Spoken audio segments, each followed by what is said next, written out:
ની કથા. એક ગામ હતું. તેમાં એક વૃદ્ધ ખેડૂત રહેતો હતો. તેની પત્ની પણ વૃદ્ધ હતી. તેમને 4 દીકરાઓ હતા. ચારેય દીકરાઓને પરણાવેલા હતા. ચારેય દીકરાઓ વારાફરતી મા બાપને સેવા કરતા. ખેડૂત અને તેની પત્ની વૃદ્ધ હોવાથી કંઈ કરી શકે તેમ નહોતા. છતાં રગદળ કરી તેઓ બંને પોતાનું પેટીયું ભરી લેતા. તેઓ દીકરાની વહુઓ ના ઓશિયાળા થવા માંગતા નહોતા. એવામાં પુરુષોત્તમ માસ આવ્યો એટલે ખેડૂતે પોતાની પત્નીને કહ્યું, આપણે કોઈ એક દીકરાના ભેગા રહીએ અને પુરુષોત્તમ માસનું વ્રત કરીએ. પત્નીએ હા ભણી એટલે તેઓ તેમના મોટા દીકરાના ઘેર ગયા. મોટા દીકરા અને તેમની વહુએ તેમને આવકાર આપ્યો. વાતમાં ખેડૂતે જણાવ્યું, પુરુષોત્તમ માસ આવ્યો છે એટલે અમે 1 મહિનો તમારે ત્યાં રહીશું, વ્રત કરીશું, કથા વાર્તા સાંભળીશું અને પુરુષોત્તમ ભગવાનનું ભજન કરીશું. જ્યાં 1 મહિનો રહેવાની વાત આવી એટલે મોટા દીકરા અને વહુનું મોં વકાળું. તેમને કહ્યું, અમારે ત્યાં સૂવાની સગવડ નથી, જેથી તમે નાનાને ત્યાં રહો. ખેડૂત અને તેની પત્ની ત્યાંથી ઉઠીને તેનાથી નાનાને ત્યાં ગયા. ત્યારે તેમને મા બાપ ઘણા દિવસે આવ્યા છે એ જાણી આવકાર આપ્યો. જ્યારે 1 મહિના રહેવાની વાત આવી એટલે તેમને ગલ્લા તલ્લા કરી તેનાથી નાનાને ત્યાં રહેવા જવાનું જણાવ્યું. મા બાપ ત્રીજા દીકરાને ત્યાં ગયા. ત્યાં પણ તેવી જ પરિસ્થિતિ થઈ. છેવટે કંઈક નિરાશ વધની તેઓ સૌથી નાનાને ત્યાં ગયા. નાનો સમજુ અને વિવેકી હતો અને તેની વહુ પણ સમજુ હતી. તેને ત્યાં પોતાને ત્યાં મા બાપને રાખ્યા. દરરોજ ડોશા ડોશી નદીએ જઈને સ્નાન કરી કથા વાર્તા સાંભળીને ઘેર આવતા. નાની વહુ તેમના હાથમાંથી તેમના ભીના કપડાં લઈ દરવાજા ઉપર રાખતી. દરવાજા પાછળ એક કોઠી હતી. વૃદ્ધાવસ્થાના લીધે તેઓ ભીના કપડાં બરોબર નીચોવી શકતા નહીં, તેથી તેમાંથી પાણીના ટીપાં નીતરીને કોઠીમાં પડતા. ઘરનાને કોઈને ખબર નહીં કે આ પાણીના ટીપા મોતીના દાણા બને છે. ડોશા ડોશી એકટાણું કરતા, તેથી નાના દીકરાની વહુ દરરોજ જુદી જુદી જાતનું જમવાનું બનાવીને સાસુ સસરાને ખવડાવતી અને એની પાસે બેસી પંખો નાખતી. આ જોઈ ડોશા ડોશીની આંતરડી તેમને આશીષ આપતી. એમ કરતાં કરતાં પુરુષોત્તમ માસ પૂર્ણ થવા આવ્યો. ડોશા ડોશીએ 2-4 બ્રાહ્મણોને જમાડી કંઈક દાન દક્ષિણા આપી તેનું ઉજવણું કરવાનું વિચાર્યું.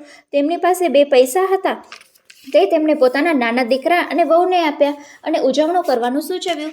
પુરુષોત્તમ માસના છેલ્લા દિવસે કંઈક કામ પડતા વહુએ કોઠીમાં જોયું તો તેને કંઈક ચમકતું દેખાયું. તેને અંદર હાથ નાખ્યો તો એ હાથમાં મોતીના દાણા આવ્યા. તેણે તરત પોતાના પતિને બોલાવીને આ બતાવ્યું. બંને તેમાંથી થોડા મોતી લઈ ગામના ઝવેરી પાસે ગયા અને બતાવ્યા. ઝવેરીએ તો સાચા મોતી છે તેમ જણાવ્યું. તેમણે તેમાંના થોડા મોતી વેચી રોકડ રકમ લઈ ઘેર આવ્યા. મા બાપના પ્રતાપથી અને પુરુષોત્તમ ભગવાનની કૃપાથી આ બધું થયું છે તેમ તેમણે માન્યું. તેમણે પોતાના મા બાપને આ બધી વાત કરી. બધા રાજી થઈ ગયા. હવે 2-4 બ્રાહ્મણોને બદલે 51 બ્રાહ્મણોને નોતરા આપ્યા. પોતાના ભાઈઓ ભાભીઓને પણ જમવા બોલાવ્યા. સગાવાલાઓને પણ જમવા બોલાવ્યા. સારી રીતે ઉજવણું કરવામાં આવ્યું. 51 બ્રાહ્મણોને પણ સારી દક્ષિણા આપી. 3 ભાઈઓ અને તેમની વહુઓ ભેગા થઈને આપસમાં વાતચીત કરવા લાગ્યા કે નાના પાસે આટલી બધી સંપત્તિ ક્યાંથી આવી. ચોક્કસ આમાં કંઈક ગોટાળો છે. તેમાં કંઈ તર્ક વિતર્ક કરવા લાગ્યા. સૌથી મોટાની વહુએ ધીમે રહીને નાની વહુને પૂછ્યું, આ તમે ઉજવણું તો ભારે ધૂમધામથી કર્યું, પણ તેમાં પૈસા આવ્યા ક્યાંથી? નાની વહુએ બધી વિગતવાર વાત કરી. આથી 3 મોટી વહુઓને પસ્તાવો થયો. તેમણે નક્કી કર્યું કે હવે પુરુષોત્તમ માસ આવે ત્યારે મા બાપોને અમારે ત્યાં રાખીશું. 3 વહુઓ પુરુષોત્તમ માસની વાટ જોવા લાગી. પાછો પુરુષોત્તમ માસ આવી પહોંચ્યો. 3 વહુઓ સાસુ સસરાને રાખવા લડવા લાગી. છેવટે બધાએ મળીને નક્કી કર્યું કે સૌથી મોટો દીકરો મા બાપને રાખે અને છેવટે જે મોતી મળે તેમાં 3નો ભાગ રહે તેમ ગોઠવ્યું. મોટા દીકરાની વહુ પુરુષોત્તમ માસના પહેલા દિવસે જ મા બાપને કહી દીધું, તમારે નદીએ સ્નાન કરીને આવો એટલે તમારા ભીના કપડાં અમને આપી દેજો. તેને બહુ નીચવશો નહીં. મા બાપ બિચારા વહુ જેમ કહે તેમ કરવા તૈયાર થયા. હવે દિવસો વીતતા લાગ્યા. વહુ લાલચની મારી મા બાપને સાચવવાનો ડોળ કરતી ગઈ અને તેને તો મોતીના સ્વપ્નો આવ્યા કરતા હતા.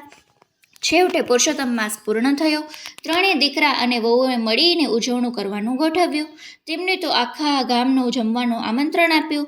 ઉજવણું થયું. ગામને જમાડ્યું અને બ્રાહ્મણોને સારી દક્ષિણા આપી. આમ બધું કામ પતી ગયા પછી 3 દીકરા અને વહુએ જ્યાં કોઠી રાખી હતી ત્યાં ગયા અને કોઠીમાં હાથ નાખી મોતી લેવાનો પ્રયત્ન કર્યો.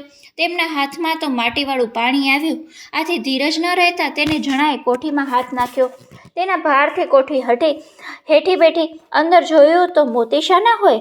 પાણી પીને કોઠી ઢીલી થઈ ગઈ હતી. આ જોઈ સૌના મોં પડી ગયા.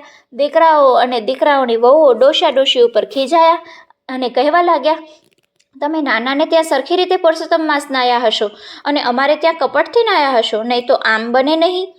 ખેડૂતે કહ્યું, દીકરાઓ, અમે તો એક જ ભાવથી નાહ્યા છીએ, પણ તમારો સ્વાર્થ અને લોભ તમને નડ્યો છે. ભગવાન તો બધું જાણે છે કે જે કોઈનાથી છેતરાતો નથી, પણ આપણે જ એનાથી છેતરાઈ જઈએ છીએ. બોલો પુરુષોત્તમ ભગવાનની જય. જય કાઠાગોરમાં